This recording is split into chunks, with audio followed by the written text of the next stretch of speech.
It has officially been a little over 3 months since I switched to the Galaxy S25 Ultra as my daily driver. I switched over from a iPhone 15 Pro, and when I say I consider myself an Apple fanboy, I really mean it. Switching to Android wasn't even anything that I thought I would even consider doing until I got my hands on this. This is the Nothing Phone 3A, and I was so impressed with what a mid-range Android phone could do that I was very curious to see what a flagship had to offer. So here we are, 3 months deep into this Android switch.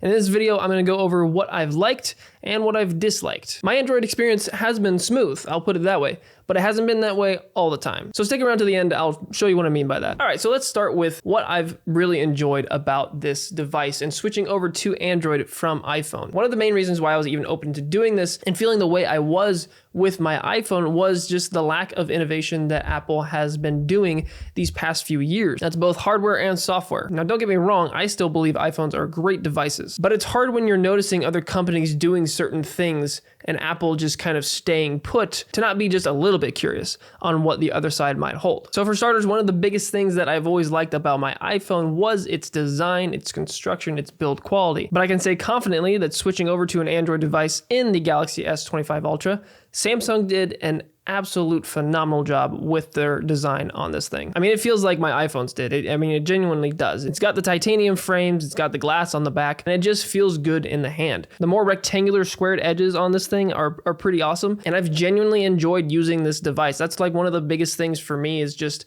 how it feels to use the device, the design of it. I'm real big into design and aesthetics. I really am. Just because I'm going to be using it every single day, so I'd like it to look nice, I'd like it to feel nice, and I don't think I'm the only person who feels that way. So design-wise, I mean, I'll be honest, I had concerns because I just didn't know, I wasn't familiar with what other brands were doing in terms of their construction. But I mean, this device feels premium, it looks premium, and honestly has been a genuine pleasure to use. Now, switching sides over to the screen of this thing, the screen is phenomenal. This is probably by far one of the best screens I've used on a smartphone. Now, don't get me wrong, iPhone screens are great. I love the colors on them. I never really had any complaints. But even still, after using this, it was apparent at how much brighter, how much clearer this screen was. Now, I'm not sure. I think colors might still look a little bit better on iPhone displays, but in terms of overall smoothness and, like I said, brightness, usability, especially in sunlight, this thing is phenomenal with the anti-glare layer on top. That's something that if I ever did switch back to iPhone is going to make it really hard because using this thing outdoors has been great. And that was something that my iPhones always struggled with. But yeah, on top of that, 120 hertz refresh rate, smooth as can be. I mean, this display really is great. And I know Apple gets their displays from Samsung, so I assume that farther down the line, eventually they are going to be able to match this display that's on this S25 Ultra. I know it's not going to be this year with the 17 Pros. At least I think the anti-glare got delayed until next year's iPhones. I'm sure down the line we'll get a really good display like this on the iPhones, but for now, this thing is king. Speaking of the display, having a ultrasonic fingerprint scanner underneath the display has been great. It's one of those things where I didn't really know how much I was missing it. I always liked the fingerprint scanners back when they were on the iPhones. I think the iPhone 5S was the first one that had it, and then it stopped on the iPhone 8. There hasn't been a fingerprint scanner on the iPhone in forever, but I honestly wouldn't mind having one back. It's just a lot more convenient, especially if your phone is flat on a table, just being able to unlock it that way without having to mess with Face ID. It's just very convenient to have it. And for the most part, the fingerprint scanner on this thing works. Sometimes it can take a few tries. It's not near as responsive as the iPhone was back in the day when it was like a dedicated little scanner. I have a feeling that just has to do with the under the screen sort of thing. But for the most part, it works pretty well, and I've enjoyed having that option again. Okay, so most of that is hardware though. Let's get into software and let's talk about Android as a whole and One UI. Now, I will be honest, I've kept what I've done with One UI with Android very surface level because that's just how I operate my device. I don't really need a whole lot of customization, and I don't need to get super nitty-gritty into settings and other menus like that. Probably just because I've been on iPhone for so long that that's just kind of how I operate now. But in terms of widgets, skins, other things like that, I have not gone crazy at all with customizing them. I mean, I keep things pretty vanilla around here. This is my homepage, and that's all I need. I like the standard icons. I like that look. It's just how I operate. That being said, One UI 7 has been a blast to use. It's really smooth. It's got plenty of customization. Like I said, granted, I haven't done much with it, but I've played around with some, and I mean, what I've been able to do has been fun, has been cool, but I just don't need a ton of customization. That's just how, like I said, just how I operate. It honestly wasn't that big of a learning curve. Like going from iOS to One UI 7, at least, it felt pretty familiar. And I guess from what I was reading, that One UI 7 really did kind of iOS-ify Android. So it really wasn't that big of a change to me. But one thing I did do was I had the your little like quick settings navigation. I had that combined with my notifications. So it's just like both sides does the same thing. That's been really nice. And then if you need to go deeper into your quick settings, then you can just swipe down again and you're in there. That's the kind of customization that I like, is just kind of being able to do whatever you want in terms of the software, just kind of fitting what you need. Also, the native camera app is awesome on this device. Kind of going back to the hardware, the cameras have been phenomenal to use. I've done a separate video on the camera system, so I won't go super in depth in this one, but I've had a ton of fun using both Pro Photo and Pro Video mode on this device.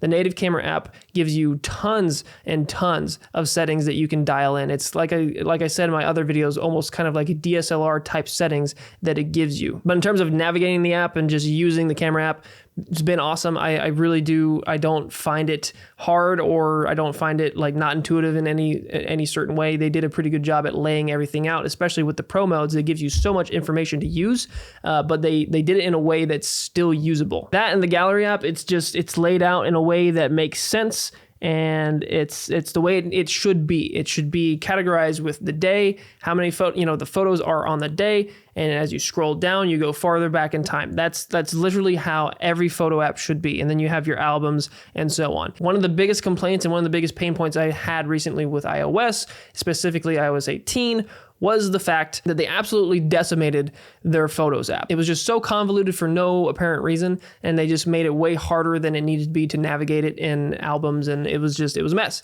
They are fixing that in iOS 26, it looks like, because they've got your gallery and your library now separated again between the two tabs, and that's literally all they needed to do. So I'm excited that they're doing that. But man, that was for the entirety of iOS 18 just an absolute disaster, and I hated using my Photos app. I messed around with using Google Photos as well. It's been pretty cool to see and use. It's nice that it's all connected, but it's not my favorite thing in the world, and I'll get into that a little bit later in the video. And the last pro, a really big one, is Galaxy AI, an AI that actually works on my phone. Galaxy AI is extremely powerful. The two biggest ones being Circle to Search and the Galaxy AI built into the Photos app. The kinds of edits that I can do to photos within the native app is insane. There's a handful of photos that I did some like Photoshop level edits to right from my phone's native gallery app, which is, like I said, just crazy. Galaxy AI absolutely decimates anything that Apple is doing with their Apple Intelligence. But Galaxy AI today works great, flawlessly. Every time I used it, I was able to get a result that I was happy with. Sometimes when doing photo edits, you had to do a few tries of selecting things and try to get it to generate what you actually wanted it to generate. There was never a time that it just never worked. I was able to get it to eventually do what I was trying to get it to do. Okay, so all that is good and well. I've been enjoying my time with the S25 Ultra, and it's had quite a few pros that have made me enjoy using it on a daily basis. No matter what device you're using, there is always going to be a cons list. So let's go over the pain points that I've experienced coming from iPhone to Android. First one, messaging. I'm sorry, it's not even close. iMessage is superior in every which way to any texting app that is on your Android device. Primarily been rocking Google Messages on the S25 Ultra, and like I said, it's just not even close. Now, this is going to vary vastly depending on what kind of devices your family and your friends are using. For me, the majority of my family and the majority of my friends all use iPhones. So naturally, I instantly became the green bubble guy. Now, RCS messaging has helped that ever since Apple introduced it in iOS 18, but in all honesty, it still hasn't been the best. Group texts are a disaster. Reactions are always typed out. Sometimes messages don't even come through. They just straight up don't send, and I just miss an entire conversation sometimes. And then sometimes messages are sent out of order. Responses to a message that I just texted would be sent way up. And then sometimes my messages would be out of order too. It's just been very sporadic sometimes. The whole SMS, MMS, when RCS isn't even available, there's a lot of S's there. But that media quality, when switched, would be reduced drastically. Sometimes I'll get video messages from someone with an older phone and it literally, I can't watch the video. It's just pixels. To whereas with iPhone, I never had these issues even when I was texting an Android device. I would never get out of order messages. I would still be able to send and receive media. There would just be green bubbles. And in terms of organization, emojis, just just overall look, iMessage is just so much cleaner looking. That's 100% a personal opinion, and I know some of you will disagree with me in the comments, and you are more than welcome to, but I'm just saying it looks so much better on iMessage. I've genuinely gotten disgruntled reactions from people at work when they know that I have an Android device, knowing that they have to make a new group chat for like some work event. Like it's an actual thing. The green bubble stigma is an actual thing. So if you're also thinking about switching, actually take some time to consider what devices your friends and family use primarily, because that will genuinely affect your overall experience. Also, no FaceTime has kind of sucked. I use that a lot, specifically with me and my wife. Haven't been able to do that now. It's either Zoom or Google Meet. I think it's just not near as fluid. It's not near as, it doesn't come anywhere close. Phone calls have been fine. The phone apps, I mean, it does what it needs to do. And honestly, the speakers sound great on this thing. Other than that, my voicemail is a separate app. Now, to my understanding, that's a carrier thing, and then there are ways to merge your voicemail back into the phone app, but it just makes zero sense to me that my visual voicemail has to be a separate app and it's not just built into my phone. That's one thing that I really liked about my iPhone, was that it was just all there. It sounds like I might be able to find a fix for it. I haven't done much looking into it, but it just kind of is odd that out of the box, that's how it is. Moving on, the settings is an absolute jungle. And I think that comes with the amount of customization that is within Android. But there are menus, there are submenus, there are submenus to the submenus. There's a lot to navigate in the settings. Again, personal preference for me, not my favorite thing. For some of you, I'm sure that doesn't even like bother any of you. But it did affect the next topic that I will be talking about, which is the amount of privacy settings that I had to just go through and check on or off. I was actually genuinely shocked about the amount of privacy like violating things that were automatically turned on. And this is more of a ramification of just how tied together Samsung and Google are. It's all the Google apps. All of these Google apps are just taking so much data right off the bat that it required me to take like an hour of when I first got the device just to go through. And I looked up multiple YouTube videos of like, okay, what can I turn off and what should I turn off? And there was a ton. Like I said, it took me like an hour to go through and actually finally feel like I was in a decent spot with this phone in terms of like the data that I was turning over. And that kind of goes back to the Google Photos thing. I'm not super keen on how data hungry Google is. Like I use a lot of their apps on the daily basis, like Gmail and other things like that. But if I don't have to sacrifice my data, I don't want to, which is unfortunate because I'm currently using Gboard because the Samsung keyboard or whatever the native keyboard came on this device. I don't know what you guys are smoking. That keyboard was ridiculous. And it might just be because I was used to the iPhone keyboard. I saw so many Android users saying like, oh, the iPhone keyboard is garbage. The Android keyboard is so much superior.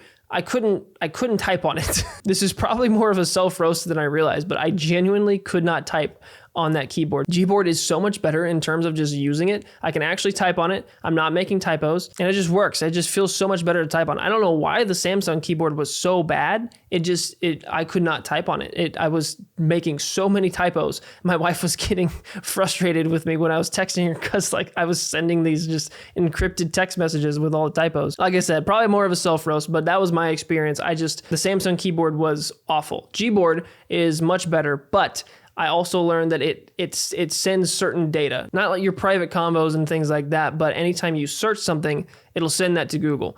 So it's things like that I don't like Google having their hands, just kind of in your business. So going through optimizing your privacy settings on these Android devices, I feel like is kind of a must if you want to keep the majority of your data secure, which on iPhone was just never an issue. And iPhone's going to ask you once, hey, do you want to share your data with this app or whatever? And then that's it. That's the end of it. And the last thing I've noticed is that apps, specifically social media apps, just don't seem quite as optimized as they do on iOS. Whether that's overall smoothness, the actual like UI of the app, and like haptics while you're navigating the app, iOS is just so much better. Like I said, haptics just feel so much better, especially like on Twitter, using Instagram. It's something that I've noticed is that these social media sites were way more optimized and just felt better to use on iOS, especially the camera. The whole stipulation with the iPhone camera looking the best on things like Instagram, Snapchat, and all that, it's very real. Over at my work, I helped our social media person film something while she was out, and I sent the video to her, and I filmed it on my S25 Ultra, and the first thing she sent me was like,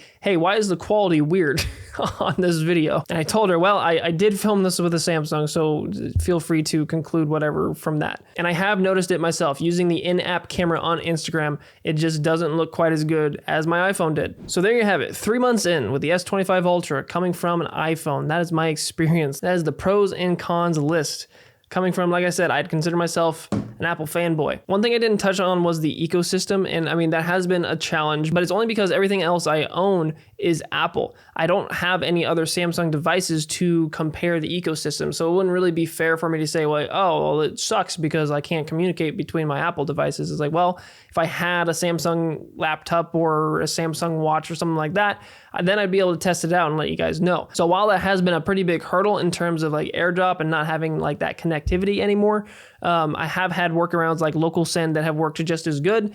Sure, maybe not quite as fast because it's not integrated, but it still gets the job done. Maybe one of these days I truly can try out the Samsung ecosystem as a whole. It's just I don't have that money to throw at those devices yet. And I love my Mac devices strictly for work to just jump ship on them right now. So maybe eventually I will get there. But until then, can't really compare the two ecosystems against each other. Everything else that I discussed, whether it was a pro, whether it was a con, like I said, complete personal opinion, and it's 100% my experience. I'm sure many of you watching have had different experiences and have different opinions, and like I said, feel free to put those in the comments below. These have just been some of my positive points and some of my pain points from switching to this device. But what is the decision? What is my final decision? Am I gonna stick with Android, the S25 Ultra, or am I gonna switch back to iPhone?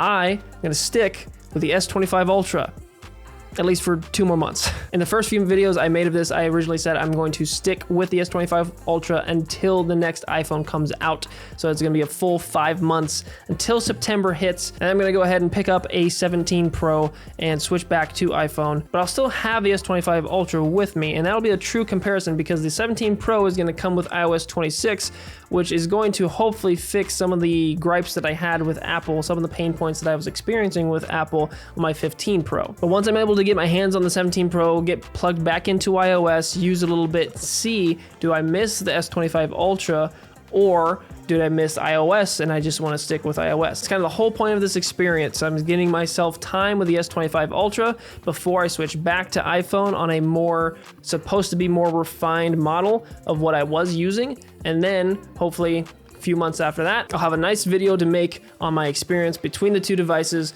and what my final thoughts are using both systems. So if you're curious to see how this saga ends, be sure to subscribe. I've got plenty of videos coming out with both the S25 Ultra and the iPhone 17 Pro. But for now, I'm gonna keep rocking with the S25 Ultra, and I'm going to be enjoying it while I do it. But that is it for this video, guys. Thanks so much for watching. Thanks for sticking out to the very end. But that is enough watching, enough consuming, guys. Come on, you know the drill. Get out there and create something yourself. I'll see you all in the next video.